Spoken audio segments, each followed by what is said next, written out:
Hello, it's always a delight to have you back on the expedition, exploring the characterful outlook of this marine coast. I am Ibrahim Jata.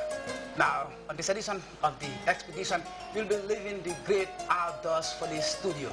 It's the late season and we got a lot of important things to talk about.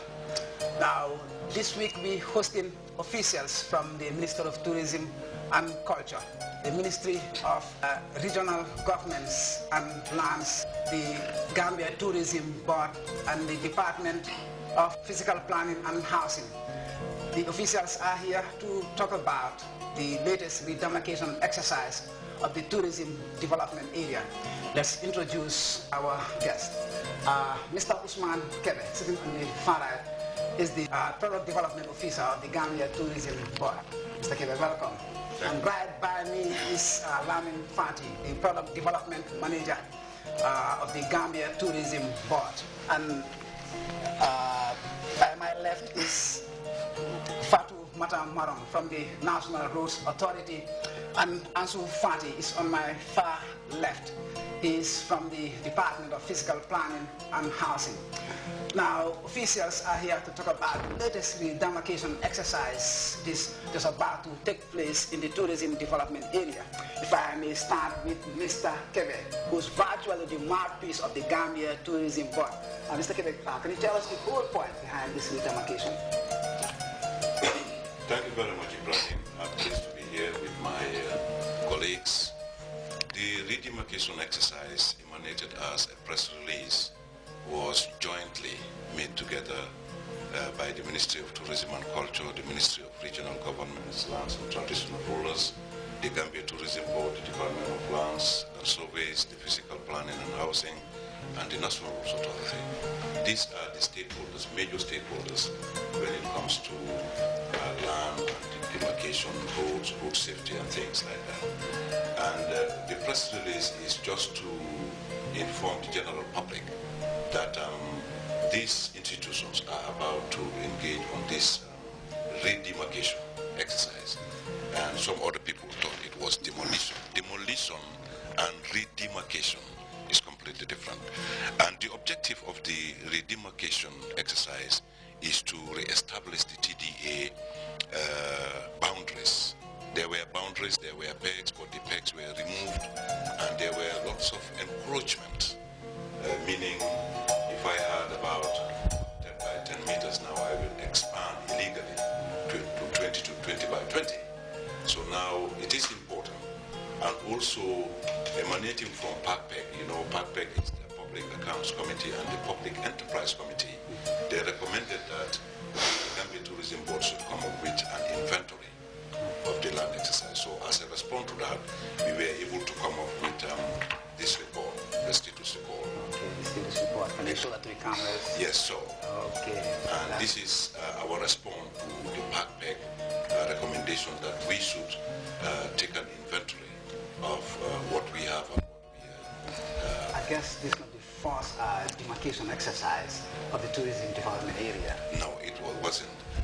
In 1976, or way back in the 70s, there was an agreement between the government and the people in the campus, so that at least a portion of land is allocated to tourism development. That's why it's called TDA 1, Tourism Development Area 1, and that stretches from Cape Point right to Carton. Yes, so I think it's important. And also in 1991, there came an instrument, or would I call it a National Assembly promulgation. They promulgated a law saying from 1991 all the state lands will be demarcated or will be responsible to these various departments, and then it goes on. So I think we are just responding to our duties and responsibilities as recommended. Stretches from Cape Point to Carton. Now, Lamin Fati is the manager, product development manager of the Gambia Tourism Board, and I guess that includes investment as well. Tell us, when is this officially kicking off? Ibrahim, as you can see on the press release, it was supposed to kickstart on the 4th. So far what we have done is we've gone around for an inspection to see what are some of the things that are needed things that needs to be in place in order for the demarcation exercise to be carried out. Officially, it's supposed to start on the 4th. Okay. Of this month. 4th of this month. So now, that's officials from the Ministry of Tourism and Culture, Ministry of Regional Governments and Lands, the Gambia Tourism Board, and the Department of Physical Planning and Housing here to talk about the latest redemarcation exercise of the tourism development area. Now, here we have the officials also from the National Roads Authority. Now, this is important because we're talking about, yes, land which is actually, yes, beside roads. What do we have to do with this? According to the press release, GTB, but they are mainly concerned about the billboards on the TDA area. And NRA has been given the mandate to manage all the billboards and the signage on the TDA area and also countrywide. So you're going to be immensely involved in the work they're going to be doing every step of the way. Yeah. Oh, okay, that's the National Roads Authority. Yes, and so Fati, he's also from the Department of Physical Planning and Housing. You must be very important to this exercise. That's me, thank you. Great. Tell us, how do you intend to map out this particular exercise? Because I am seeing Alcalos and Sefulu on the press release. How important is their participation? Yeah, I think it's very, their presence will be very important because, like I said on radio the last time, the initial mapping of the TDA was done exclusively by the physical planning and the GT board.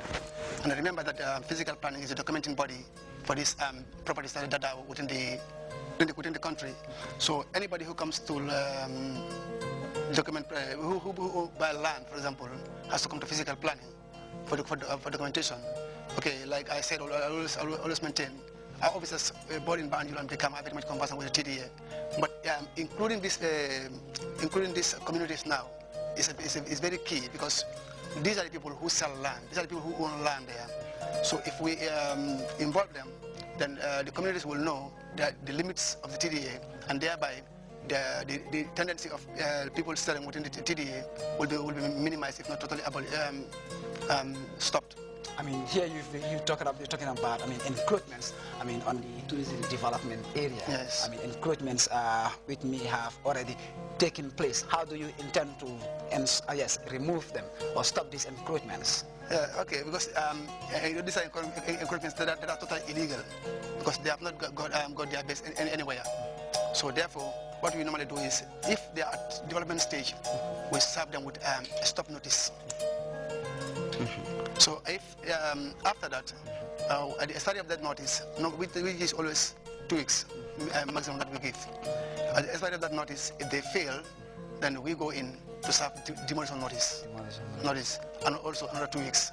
And after that, the office will arrange for the demolition of the structures or whatever thing that is put in place. But demolition is always a last resort. It's always the last resort, yes.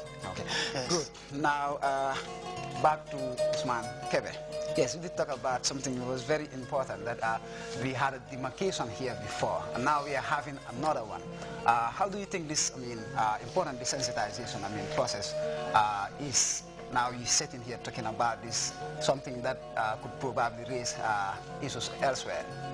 It is important because this TV program and many other numerous radio programs that we have conducted as sensitization means we want to send a clear message to the people living within the tourism development area. They've been there before tourism. We want to make this very clear. And that's why our stakeholders like the physical planning and the Ministry of Local Governments, regional governments now, lands and traditional rulers, exactly. They are the ministry mandated by law to administer anything that regards to land. But now here we are working with them because this is tourism and we need to develop tourism. That's why